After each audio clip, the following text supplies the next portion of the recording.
Hello, welcome to Optimized for Humans. My name is Usha. I'm your podcast host.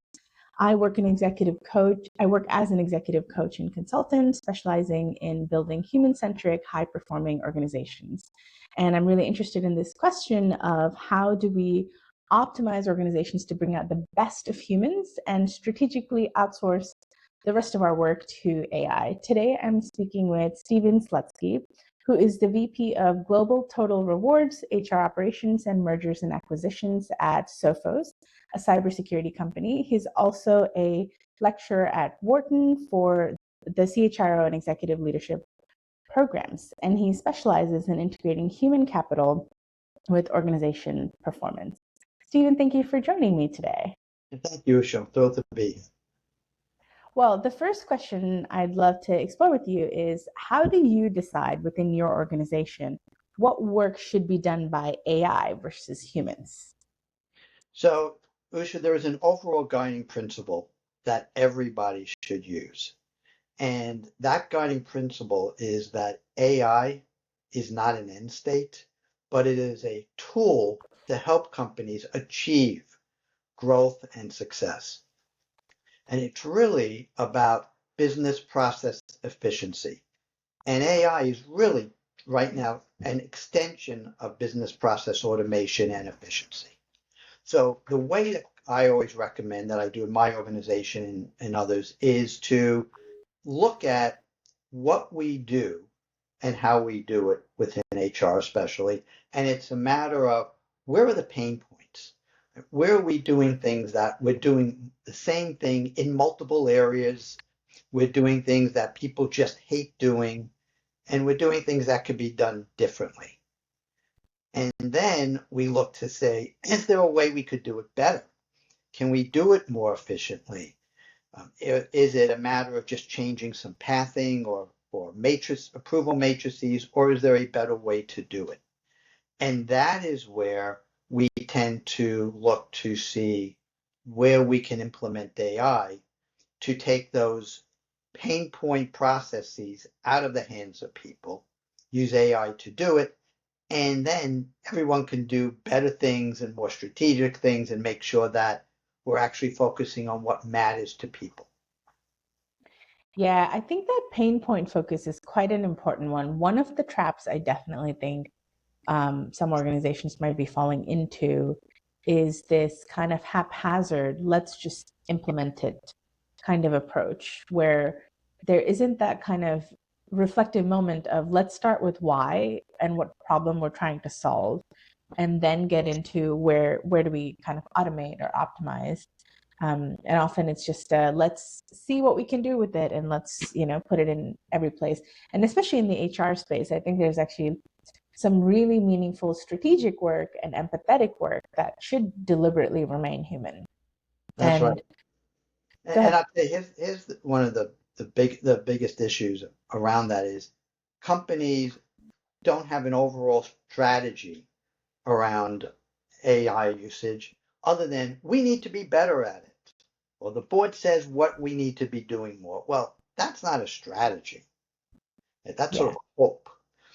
And HR is in a unique position to actually spread this across the organization so everybody is aligned. Right? IT needs to be completely embedded because they're the ones managing all the tools, but legal, the business, finance, HR, all should be doing it together so that there is one strategy and everybody's doing the same thing at the same time. yeah, I think one of the misconceptions about AI adoption is that it's a technological implementation, but actually it requires quite a cross-functional effort. There is so much risk involved in it that you need sort of legal involvement. It is a meaningful culture change, and it requires the kind of mindset shift and behavior change. So you really need, I think HR is really well positioned to be driving some of that and bringing together these cross-functional partners in a thoughtful way. Yeah, completely agree. I'm curious what you've seen work well or not well in terms of the kind of mindset change and behavior change required around AI adoption? So it's interesting because what you see is, I'll say what some people would say different camps. I say it's stakeholders I love it. because no one quite talks about it the right way. So here's what happens when you have finance, for example, which is focused on the financials as they should be. They talk about it. Where can we save money? That's great. Then you have someone else saying, "Oh, the board, whomever, executive team, we need to beef up the numbers. Where can we cut people?" And then we say, "Well, the board's telling us to do it, so we have to do it." And then deeper in the organization, well, senior leadership told us to do it. We have to do it. That's not what works. What works is HR again taking the lead, saying, what are people complaining about? What can we do? What are others doing? Looking to the marketplace. And then does this work for us? Because not everything that even a direct competitor is doing will work because it's culture. And just like in acquisitions, merger and acquisition activity, where people just talk about the numbers, it's about people and culture. If you've got a culture of people heavy service oriented, where they're used to calling the HR function to get everything, and the HR function keeps complaining that, well, it's on the intranet, which, by the way, Usha, I have never worked for or with the company that felt that their intranet was easy to use, but we all have them. That's not the answer. The answer is, how can we help people? How can we help our employees to do better, faster, more efficiently, and make it easy for them? And that's where most organizations need to focus is, let's see what employees need help with and then implement the tools. And that's what works. It's a matter of, what are we trying to solve? And it's easy. You could say, look, we're trying to solve, we don't want people constantly calling to say, what's our policy on leaves? What's our policies on parental leave? What's our policies on fertility treatment? Okay, all great questions. All the average employee, most HR employees often, don't know the answer to, but they get a call and now we're all hands on deck. People are talking to people, where an easy one is you type it into whatever AI tool you want, and it comes back with a summary and a link to the policy and some frequently asked questions. So hopefully the employee now, rather than lobbing in a question, calling someone, now is waiting for somebody to get back to them. Instead, in 5 minutes, the whole thing is resolved, and it saved them time and made them feel better. And at the same time, it saved lots of HR time in that one example. I think the saving HR time is a huge benefit in that, because then HR can actually fulfill more of its strategic and culture related roles. I also really like this, when you were saying it's like a merger and acquisition. I actually really like that frame in many ways, because I think there's a lot of similarities. So it is in a way like another team that you're kind of integrating into the organization. There is a lot of fear for people around, like, what does this mean? Am I going to lose my job?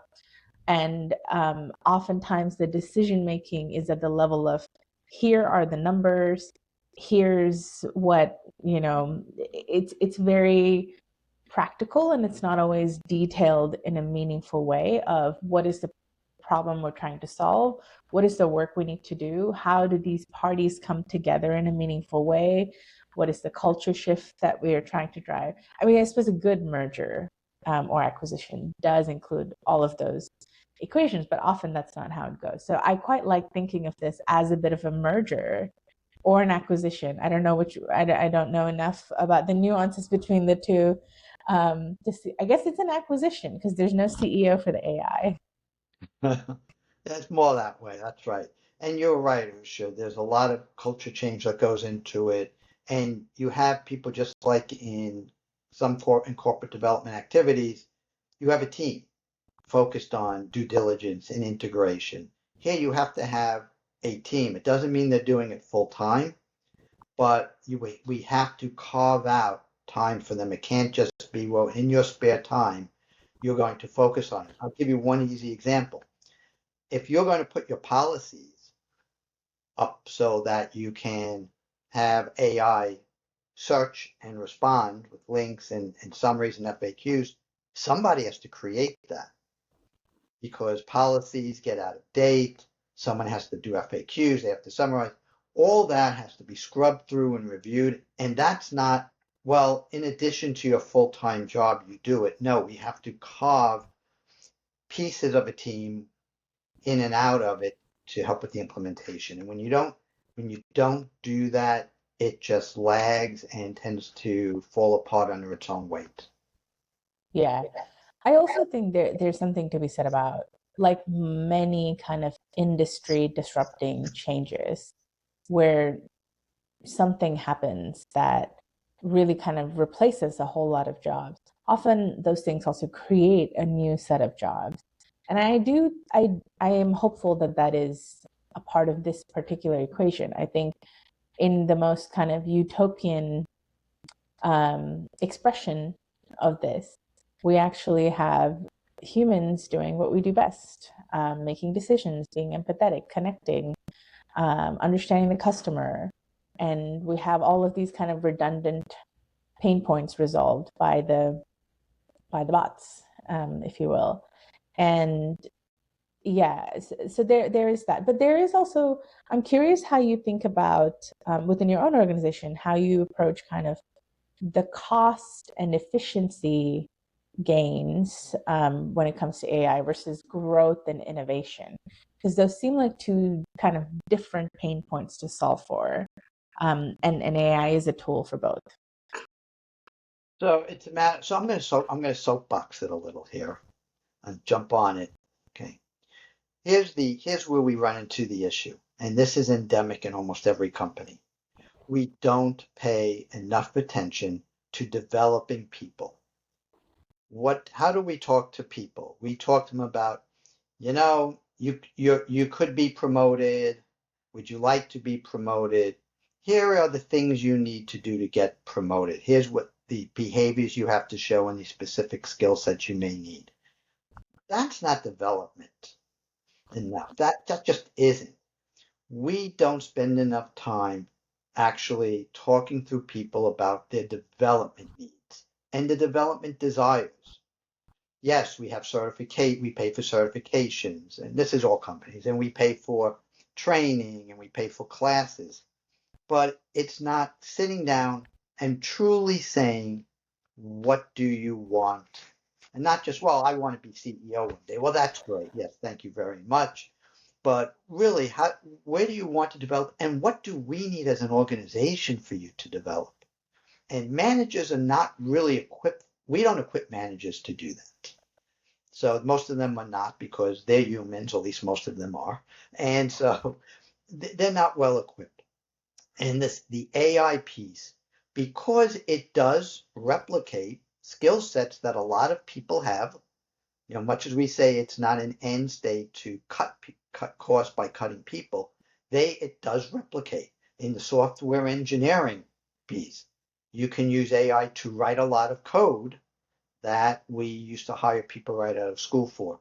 So we don't develop people. And this is an opportunity which companies are overlooking to develop people by looking at what AI can do and say, aha, we have been hiring people who don't do what we need to the fullest of their capability.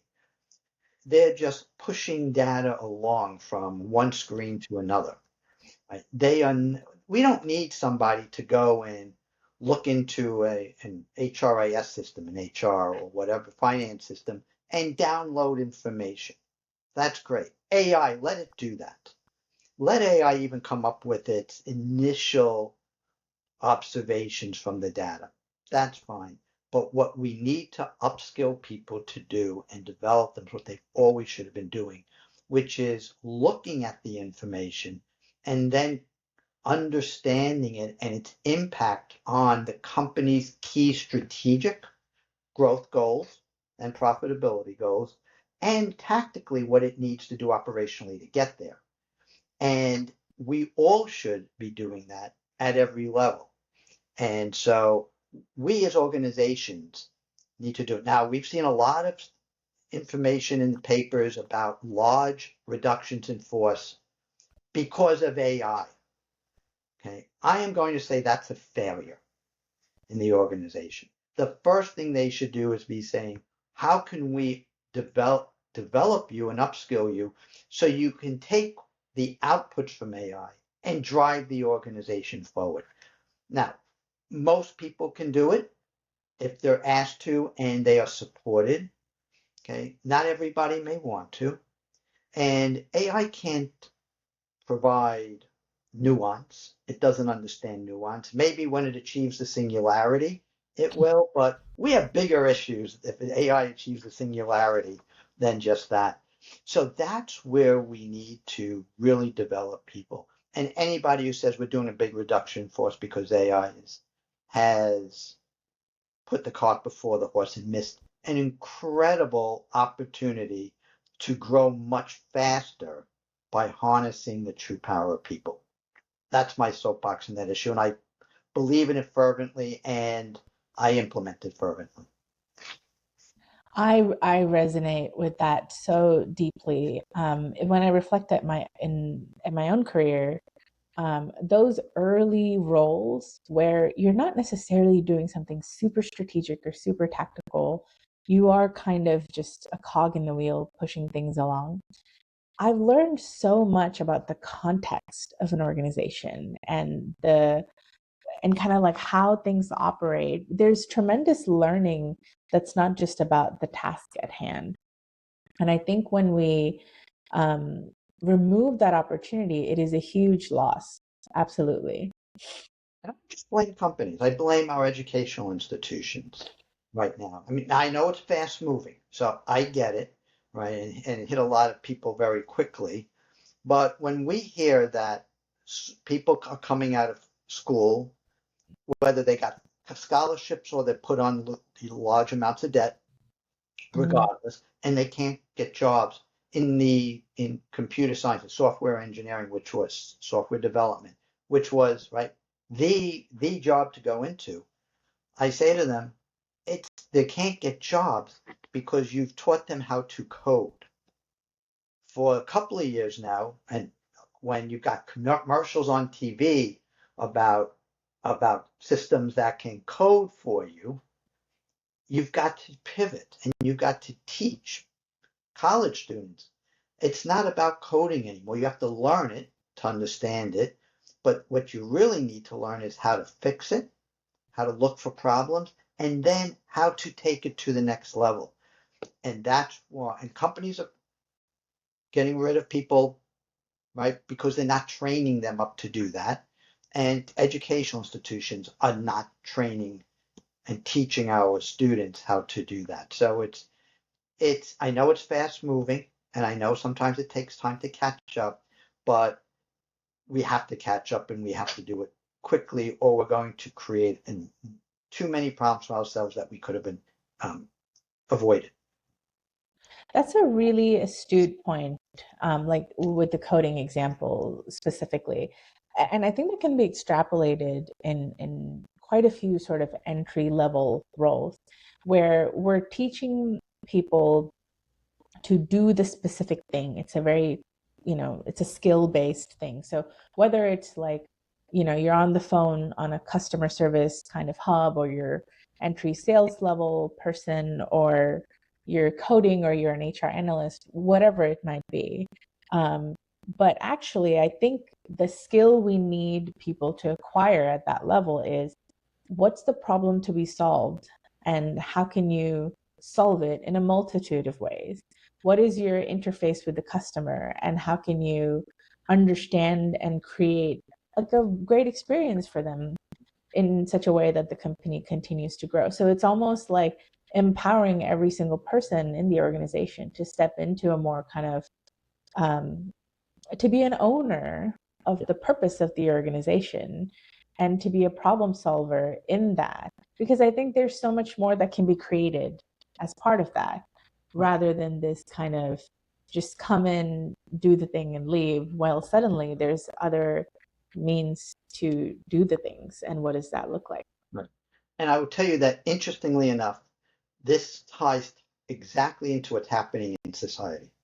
So we have the whatever generation you want to call it, but people in their 20s generally, they have expressed for years now a complete disdain for being dumped into a cubicle and doing spreadsheets or doing what they consider to be low level work. They want to be out there because they think they've learned more already due to the ability of technology. So they should be doing better work. Nobody likes to do that work. So what we do is, if we do it right, we actually tap right into the perspectives of the people who are coming up now through organizations to give them better work, to make them feel more valued, and hopefully turn around this issue where the average tenure right now of a new hire is around 3 years, Usha.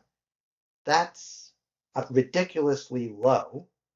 But if you give people purpose and meaning in what they're doing, which AI allows you to do in an organization, we've now tapped right into what's in their hearts and created people who now love the organization and love what they do. And it doesn't mean that people won't leave. People leave for all good reasons, bad reasons, and different reasons. But we can really turn around this issue of every company, every employee is just, hired gun for a brief period of time. Yeah, absolutely. And that they're just there to fulfill this like very specific task that was once written down on a job description. And I don't know how many job descriptions you've kind of signed up for, when you got hired. And if you look at those, even just a few months later, and you look at what am I actually doing versus what did I come in to do, things change. And that's a wonderful thing. And how can we empower people to actually come into the purpose? Um, and continue to evolve as the purpose evolves. And I think that requires really strong leadership because there's a lot of work to be done around one setting the purpose from the very top and cascading it down really strategically and in a way that's continually evolving. Like our strategy to, because at the highest level, there's like a singular mission or purpose, if you will.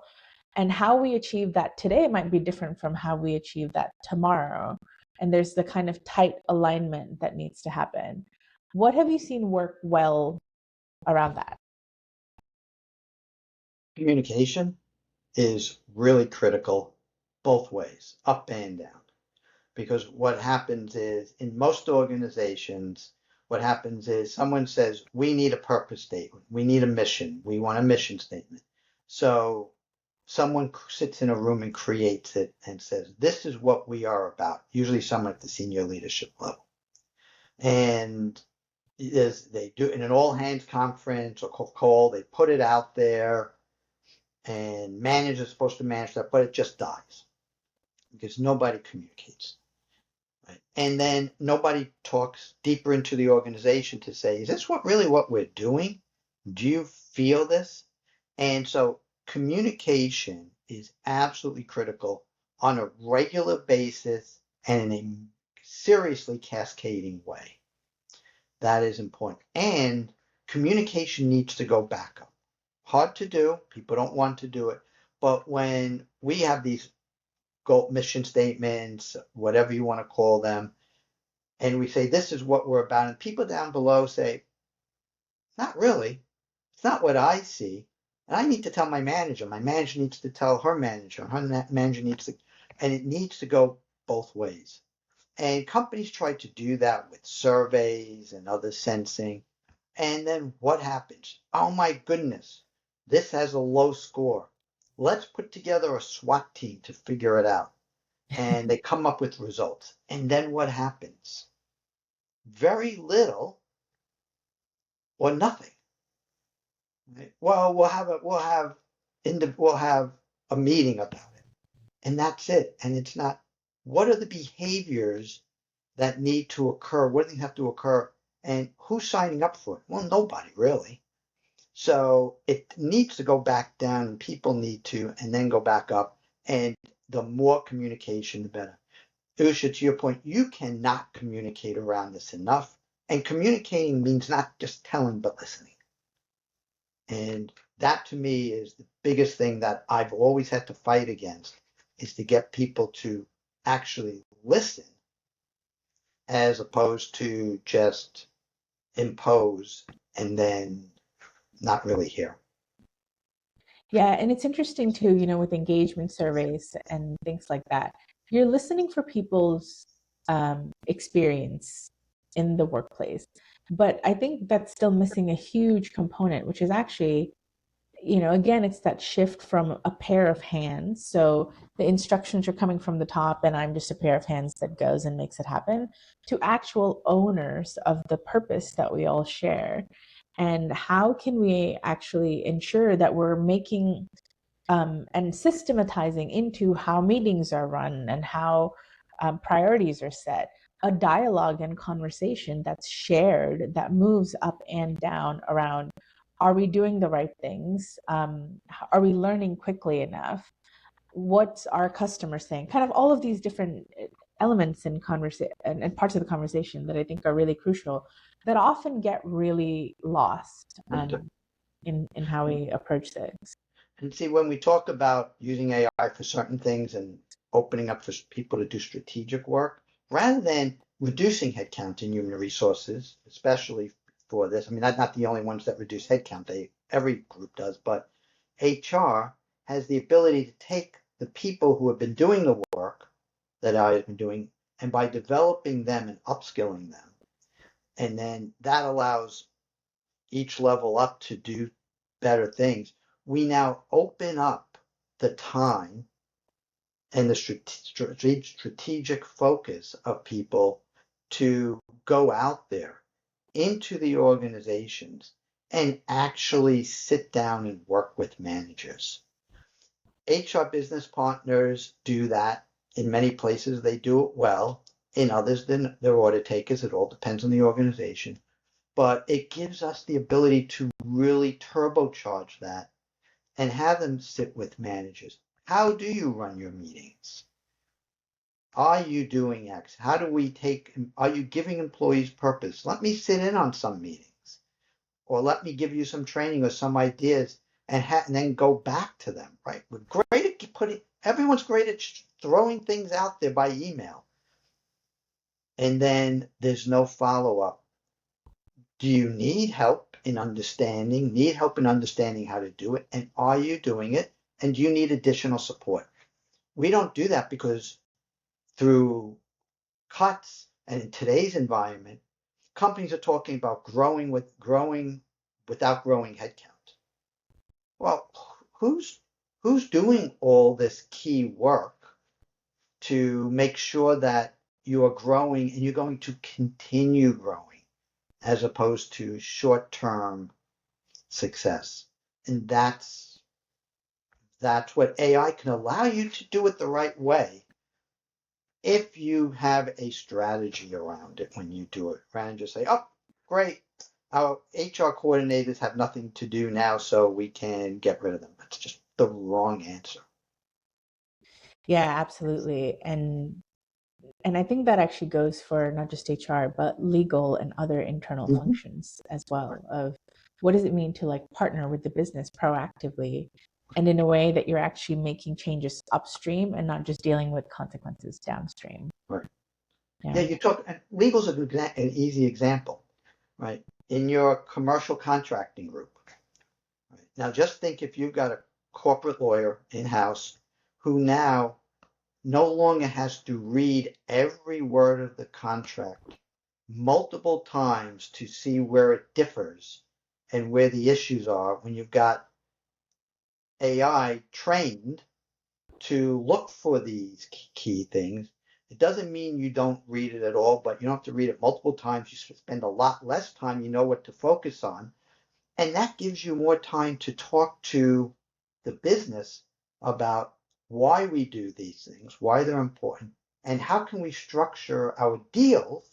How do you structure the deal with the client to make them feel really happy without this back and forth with the lawyer that just upsets everybody and is a roadblock to doing business, right? So you bring up a good one. Same with finance. If the Yeah. finance business partners aren't sitting there running spreadsheets all the time, they can do a better job of working with the business around each individual business unit's financials and what they can and shouldn't do. So it has a load of rather than saying we can just get rid of people. It doesn't work that way. Not it can, Yeah, but it's the wrong way to do it in my mind. absolutely. Stephen, I feel like I can talk to you forever, but we are approaching the end of our time. Mm-hmm. And I'd love to close with this question of let's say someone out there who's listening is inspired by this and really wants to think critically around AI adoption. What is one kind of practical piece of advice you would share with another VP out there? I would say reach out to somebody within your network who has started going down the process of implementing AI and ask them, tell me, buy you a drink, buy you lunch, just talk virtually, do something for you, whatever the case may be. What did you learn? What did you want? What were your expectations going in? What happened and what did you learn, good and bad, so that it can help me do a better job. I love that. I really love that a lot because we're all kind of learning together with this. I don't know that there's experts around this space because it's moving so quickly Yeah. and we're all feeling our way forward simultaneously. And I love the idea of go talk to the ones who are ahead of you in the journey, wherever that might be. And kind of learn from that, mine from the learnings. And it's very in spirit of this podcast as well. Like my intention for this is to create this as a notes from the field. Like, what are different leaders doing? How are they thinking about it? And I really appreciate how thoughtfully you've contributed to this conversation. Thank you. And it was a pleasure. It was a pleasure, Usha. Thank you for inviting me. Absolute pleasure as well. Thank you, Stephen.